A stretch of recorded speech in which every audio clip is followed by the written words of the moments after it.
안녕하세요 여러분. 오늘 벌써 윤활유 네 번째 강의입니다.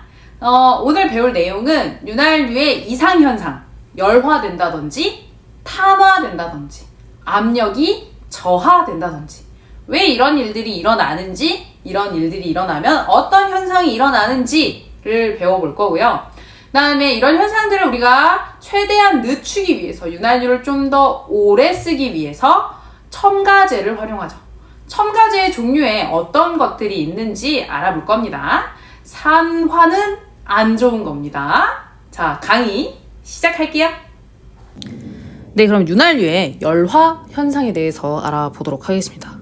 우리가 좋은 윤활유를 쓰더라도 시간이 변함에 따라서 변질이 될 가능성이 있죠. 그럼 당연히 성능이 떨어지게 될 겁니다. 우리는 이런 걸 우리가 윤활유의 열화 현상이라고 합니다. 그래서 열화 현상의 가장 큰 원인이 무엇이냐라고 물어본다면 여러분 당연히 산화작용이 될 겁니다. 산소와 만나서 애가 부식이 되는 우리가 산화작용이라고 하는데, 이런 산화작용이 어떨 때 촉진되느냐, 열받을 때 고온 상태이거나 혹은 수분이 들어가거나 혹은 기타 금속이 혼입될 경우 이런 열화작용이 촉진된다라는 걸 우리는 알 수 있습니다. 그리고 이 연소 생성물 F5에는 황산화 물질이 있다고 했잖아요. 그래서 이 황산화 물질 연소 생성물과 함께 만나면서 산화작용이 촉진이 될 수 있다. 자, 그러면 이런 걸 어떻게 예방 방지해야 되느냐? 바로 산화 방지제라는 첨가제, 윤활유 첨가제를 우리가 써서 방지하는 거예요. 물론 이게 계속해서 방지를 해주지는 않겠죠. 소모될 겁니다. 윤활유 쓰면서. 그래서 교환 및 보충을 주기적으로 해주는 것이 좋은 방법이다. 그러면 열화 현상에 대한 어떤 예를 보면 수분이 침입할 수 있겠죠. 냉각수 누설로 인해서 유화가 이제 일어나겠죠. 물과 기름이 섞이는, 그래서 수분 테스트를 하게 되고요. 그다음에 연료유에 포가 침입하게 되면 이제 시스템유와 연료유의 혼합으로 인해서 점도가 하락하게 됩니다.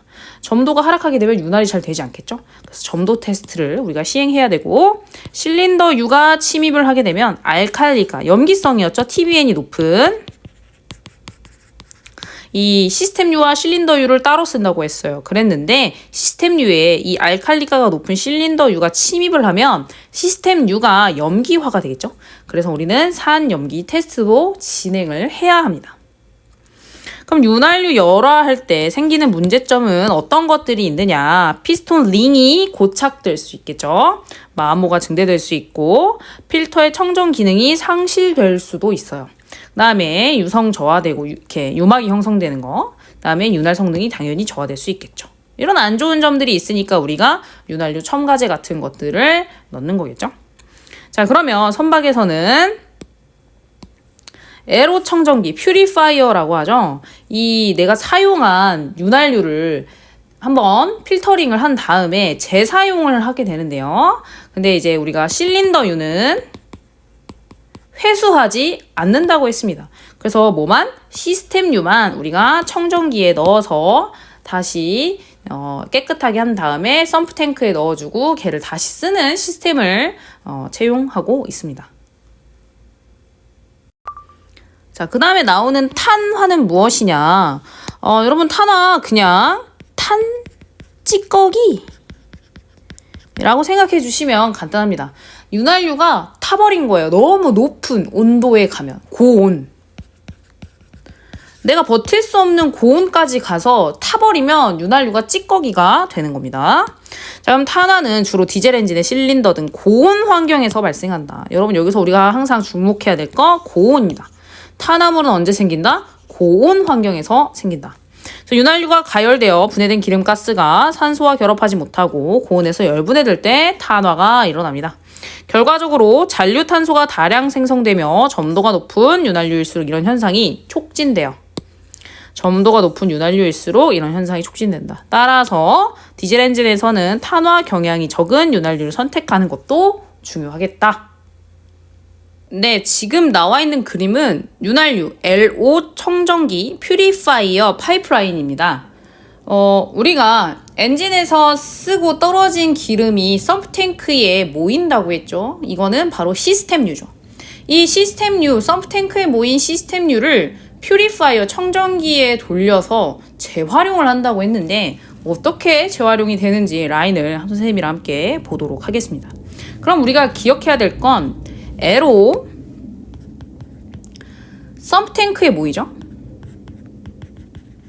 근데 이 썸프탱크에 모인 걸 내가 퓨리파이어 에로 청정기에 넣을 거예요. 그리고 청정된 기름을 다시 썸프탱크에 집어 넣어 줄 겁니다. 이 라인을 여러분이 찾으셔야 되는데 크게 보면 보아하니 이게 LO 퓨리파이어죠. 얘가 청정기고 그 다음에 여기 보니까 세틀링 탱크가 침전 탱크죠. 침전 탱크입니다. 발전기용, 얘는 메인 엔진용. 근데 우리는 썸프 탱크를 찾아야 되잖아요. 썸프 탱크를 찾아보려고 열심히 여러분 보시면 여기 from 발전기 썸프 탱크, from 주기관 썸프 탱크가 있어요. 그 다음에 to 메인 엔진 에로 썸프라고 되어 있죠. from이니까 여기로부터 오는 거겠죠. 네. 그러면 이걸 찾는 게 어렵다면 반대로 출발하셔도 돼요. 자, 여기가 청정이 돼서 나가는 쪽이죠. 여기는 들어오는 쪽이죠. 들어오는 라인이 이렇게 되어 있고 지금 3웨이 밸브의 방향이 1로 연결이 되어 있죠. 그리고 반대로 가보니까 히터가 있죠. 이 열교환기 히터는 꼭 청정기에 붙어 있습니다. 우리가 기름을 분리하는데 온도가 높으면 높을수록 훨씬 효과적이기 때문에 항상 퓨리파이어 옆에는 히터가 장착이 되어 있습니다. 그래서 또 반대로 히터 이렇게 라인을 하나씩 찬찬히 따라가 보아하니 이렇게 색칠된 밸브가 열려있는 밸브입니다. 그래서 또 지나가요. 지금 반대로 따라가고 있어요. 펌프가 하나 나왔죠. 모양 보아하니 기어 펌프죠. 왜? 기름이니까. 그래서 여기도 글 읽어보면 에로 퓨리 피드 펌프죠. 기름을 공급해주는 펌프가 지금 돌고 있고 얘가 어디서 왔나 봤더니 from main engine sump tank에서 나오고 있죠. 그럼 다시 찬찬히 선생님이랑 한번 따라가 보도록 할게요. 메인 엔진 썸프 탱크에서 나왔죠. 이게 나온 기름이 피드 펌프 지나서 그죠? 그 다음에 주르르르르 뚜 주르르르르 뚜쭈 히터 지납니다. 그죠? 데운 다음에 지금 여기 보니까 온도가 85.4도까지 가열이 되었다고 나오네요. 그리고 드디어 퓨리파이어에 들어가게 되죠. 그래서 기름은 이렇게 들어가게 되고 그러면 여기서 청정기의 원리, 원심 분리에 따라서 기름이 깨끗해져서 나오겠죠. 그럼 깨끗해져서 나온 기름이 어떻게 가는지 볼까요? 따라라라라 따라라라라 따라라라라 이렇게 가죠. 이번에는 다시 썸프 탱크로 돌아가는 라인을 갖고 있죠. 그래서 여러분들이 이런 원리들을 알면 조금 더 배 기관 공부하는 데 있어서 좀 이해가 더 잘 될 겁니다. 그리고 나중에라도 선생님이 강의 영상에서 청정기를 다루겠지만 지금 보시면 여기 작동수들이 들어가고 있죠. 고압수냐, 저압수냐, 치환수냐 이런 것들도 지금 보시면 작동수에 들어가는 탱크가 여기 라인이 설치가 되어 있는 걸 볼 수 있습니다. 그리고 분리하고 남은 쓰레기, 슬러지도 갖다 버려야 되죠.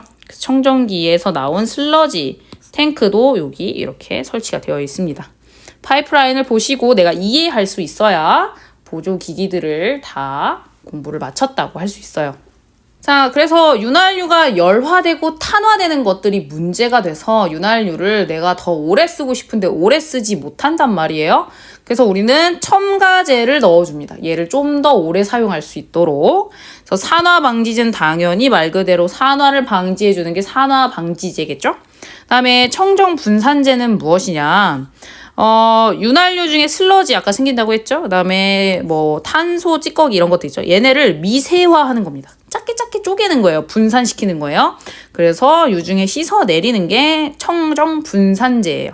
근데 이 얘는 산화 촉진제라서 반드시 당연히가 아니고 반드시 산화 방지제를 같이 병용해야 됩니다. 이네 두 개는 꼭 같이 써야 된다. 기억을 해주시고요. 그 다음에 유성 향상제는 유막을 잘 만들어내는 유성의 성질을 향상시켜주는 거겠죠. 마찰 개수를 작게 한다. 이게 좋은 거죠. 마찰이 개수가 0에서 1이 있겠죠. 이 마찰 개수가 0이라는 건 완전 윤활을 얘기하죠. 좋은 거예요. 근데 마찰 개수가 1이라는 거는 극압 윤활, 고체 마찰. 안 좋은 거죠. 그래서 이쪽으로 가는 게 좋은 거다. 그 다음에 유동점 강화제죠. 이거는 우리가 추운 지방, 한냉한 지역에 갔을 때 윤활유가 굳어버리면 안 되잖아요. 잘 흐를 수 있도록 유동점을 낮춰주는 역할을 하고, 점도 지수라는 건 우리가 높을수록 좋다고 했는데 그건 바로 온도 변화에 따른 점도 변화를 줄이기 위한 거죠. 점도 지수는 큰 게 좋아요. 그 다음에 소포제는 거품, 폼을 제거하는 역할을 하는 게 바로 소포제입니다. 첨가제 종류에 대해서 알아봤습니다. 네, 이제 기출 문제를 풀 건데요. 이 기출 문제를 풀기 전에 여러분이 하나 기억해야 될 게 윤활유가 변질이 되잖아요. 변질. 근데 우리가 보통 말하는 이 변질은 화학적 변질을 얘기해요. 근데 이제 물리적인 변질도 있겠죠? 이 두 개를 구분할 수 있는 게 좋을 것 같습니다. 문제를 푸는데 좀 문제 애매한 것들이 있어서 우리가 주로 다루고자 하는 건 당연히 화학적 변질이죠. 이게 바로 뭐예요? 윤활유의 열화 현상이 될 거예요. 자, 그럼 문제를 풀어보도록 할게요. 자, 디젤 기관에서 윤활유의 열화 원인이 아닌 것은이죠. 뭐 산화된다, 수분이 들어간다, 금속이 들어갔다, 뭐 연료유가 침투됐다, 실린더유가 침투됐다, 여러 가지 이유가 있었습니다. 냉각수 혼입 맞고요, 먼지가 혼입됐고요, 연료유가 혼입이 됐죠. 새로운 윤활유에 보충을 하는 건 좋은 거죠. 이건 나쁜 건데 답 A가 되겠습니다. 4급은 좀 이렇게 간단하고 쉬워요. 다음 디젤 기관의 운전 중 윤활유 압력이 저하하는 원인이 무엇이냐라고 물어보는데 여러분 압력이 저하한다는 건 뭘 이야기합니까? LO, 윤활유가 모자라다. 내가 원하는 위치까지 윤활유가 오지 못하는 게 압력이 저하되는 거예요. 그런 걸 찾아보시면 돼요. 자, 여과기가 막혔어요. 그럼 여과를 뚫고 엔진까지 윤활유가 가야 하는데 못 가겠죠. 모자라겠죠. 맞아요. 그다음에 메인 베어링의 간극의 과대라는 거는 메인 베어링이 이제 돌면서 계속 윤활유가 거기 어떤 막을 형성하고 있잖아요. 근데 그 간극이 커지면 그죠? 윤활유가 더 많이 들어갈 수 있죠. 저항하는 성질이 좀 작아지겠죠. 누설이 일어날 수도 있겠죠. 누설이 일어난다면 윤활유가 모자랄 수도 있겠죠. 그래서 얘도 맞습니다. 다음 윤활유의 펌프 내 공기가 흡입이 되면 그 공기만큼 윤활유가 빠진 거죠. 모자라겠죠. 자, 윤활유 온도 저하에 의한 점도 상승인데요. 여러분 점도가 높아지면 밀도가 높아지는 거니까 압력이 올라가겠죠. 틀렸습니다. 답 A. 다음 실린더의 마멸과 피스톤의 고착의 원인이 되는 윤활유의 탄화물. 여기서 중요한 건 뭐예요? 탄화물이죠. 탄화물은 어떨 때 형성이 된다? 고온. 왜? 탄 찌꺼기니까. 고온 답 4. 자, 디젤 기관의 운전 중 윤활유 압력이 저하하는 원인이 아닌 거 아까 했던 문제네요. 아. 자, 다음에 열화된 윤활유를 재생하는 방법이 아닌 거죠. 재생한다는 건 내가 다시 얘를 깨끗하게 한다는 거죠. 근데 이제 문제만 보셔도 분리법인데 얘는 혼자 첨가제를 투입하고 있죠. 첨가제를 투입한다고 재생이 되진 않아요. 그쵸? 방지를 잠깐 해줄 뿐. 답 4가 되겠습니다. 자, 이게 자꾸 움직이네요. 이렇게 할게요. 그래서 답은 4가 될게요. 그 다음에 윤활유가 열화되는 원인으로 옳지 않은 것은이죠. 윤활유가 열화되는 원인으로 옳지 않은 거. 열화니까 산소에 의한 산화 맞고 탄화 맞고 수분에 의한 것도 맞죠. 신유라는 게 뭐예요? 새로운 기름이죠. 뉴 기름 희석하면 좋은 거 아닌가요? 틀렸죠? 그래서 답이 A가 될 거예요. 자, 그 다음에 윤활유의 열화 변질을 알아보는 간이시험. 윤활유가 열화됐는지 아닌지를 측정하는 간이시험이래요. 그러면 우리가 보통 말하는 이 윤활유의 변질은 산화, 또 뭐 있어요? 점도, 뭐 탄화, 이런 거죠. 그죠? 수분, 이런 게 있는데, 점도 맞고, 산성 알칼리성 맞고, 청정 분산성 오탁도 맞죠. 근데 이 유화에 의한 항유화성 측정은, 그냥 물과 저스트 물, 냉각수 아니죠? 냉각수가 우리가 물이라고 할 수는 없죠. 냉각수 내에도 화학적 물질들이 많이 들어가 있는데 그냥 이 저스트 물, 수분에 의한 걸 측정하는 건 우리가 열화 변질과는 조금 가능성이 낮을 수 있겠다. 그래서 답이 가. 그 다음에 디젤 주기관에서 윤활유의 열화 원인으로 옳지 않은 것. 연소가스가 유입된다. 황산화 성분. 냉각수 혼입되면 아까 화학적 물질들이 있기 때문에 화학적 변질이 일어날 수 있어요. 다음에 최고 압력의 상승. 엄청 온도가 높아진다 그러면 탄화가 될 수도 있지만 이건 압력이죠. 압력은 화학적, 물리적 둘 중에 택하라고 하면 좀 물리적인 성적이죠. 그래서 답 4가 될 것 같아요. 공기와의 접촉에 의한 산화 당연히 맞는 말이고. 그래서 답은 4가 되겠습니다. 네, 기출문제까지 다 풀어봤습니다. 요 윤활유 첨가제와 관련된 문항들은 높은 급수에서 물어보고 있더라고요. 아무래도 주기관과 관련이 되니까 1기사 직무여서 그런 것 같습니다. 선생님이 그래서 중간에 에로 청정 파이프라인, 퓨리파이어 라인을 넣어 두었는데요. 처음 보시는 분들은 되게 복잡하고 어려울 수도 있지만 하나씩 내가 어디서 시작해서 어디서 끝나야 되는지 알고 그 라인을 차근차근 따라가다 보면 이 배의 어떤 기기들의 목적과 그 원리와 이유를 이해하는데 아주 큰 도움이 됩니다. 그리고 이론 공부뿐만 아니라 여러분이 승선하시고 나서도 내가 승선한 배의 시스템을 이해하는데 아주 큰 도움이 되니까요. 파이프라인 사진 나올 때마다 꼭 집중해서 들어주세요. 그래서 오늘 배웠던 내용 중에 우리가 첨가제의 종류 알아봤습니다. 그리고 열화의 원인 알아봤고요. 탄화의 원인 나오면 탄찌꺼기니까 고온이라는 거 기억해 주시고, 첨가제의 종류에는 산화방지제, 분산제, 향상제 이런 게 많았죠. 유성향상제, 그리고 유동점 강화제, 점도지수 향상제, 소포제, 거품을 제거하는 이런 것들이 있었습니다. 그래서 윤활유 강의 이제 다음 시간에 찍을 게 아마 API 점도지수와 관련된 지식들을 선생님이 간단하게 정리할 것 같아요. 자, 그럼 다음 시간에 또 보겠습니다.